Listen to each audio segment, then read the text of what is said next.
இப்போல்லாம் பார்த்தீங்கன்னா, நெறைய பேர் வீட்ல ராகி களி செய்யறதே கிடையாது. அது கை வலிக்க கிளறணும். அது மட்டும் இல்லாம, அந்த ராகி களிய வந்து நெறைய பேர் மறந்தே போயாச்சு. இப்போ இந்த சத்தான ராகி களிய கை வலிக்காம குக்கர்லயே எப்படி ஈஸியா பண்ணலாம் அப்படின்னு சொல்லிட்டு பார்க்கலாம். ஒரு பவுல் எண்ணெய் எடுத்திருக்கேன். அதில 1 டம்ளர் ராகி மாவு வந்து சேர்த்துருக்கேன். இப்போ அதே டம்ளர்ல 1 டம்ளர் தண்ணி ஊத்தி நல்லா கட்டி இல்லாம மிக்ஸ் பண்ணிக்கோங்க.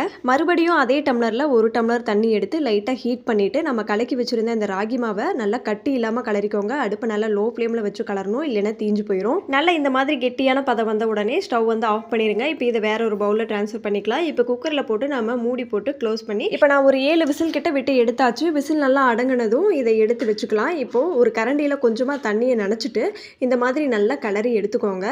அப்போதான் கரண்டியில நல்லா ஒட்டாம வந்து வரும். இப்போ இந்த கரண்டியில நல்லா உருண்டை பிடிச்சி நம்ம ஒரு பிளேட்ல வந்து வச்சுக்கலாம். இதுக்கு சைட் டிஷ்ஷாக நான் என்ன வச்சிருக்கேன் அப்படின்னு பார்த்தீங்கன்னா, நிலக்கடலை சட்னியும் பாலக்கீரை தொக்கும் தான் வந்து வச்சு சாப்பிட போறேன். செம்ம டேஸ்ட்டாக வந்து இருந்துச்சு. நீங்களும் இந்த மாதிரி ட்ரை பண்ணி பாருங்க. ரொம்ப சத்தான ரெசிபியும் கூட. நீங்க மட்டும் தெரிஞ்சுக்கிட்டா எப்படி உங்க ஃப்ரெண்ட்ஸ் அண்ட் ஃபேமிலிக்கும் ஷேர் பண்ணிக்கோங்க. இதே மாதிரி நிறைய யூஸ்ஃபுல்லான இன்ஃபர்மேஷனுக்கு நம்ம பேஜை ஃபாலோ பண்ணிக்கோங்க. தேங்க்ஸ் ஃபார் வாட்சிங்.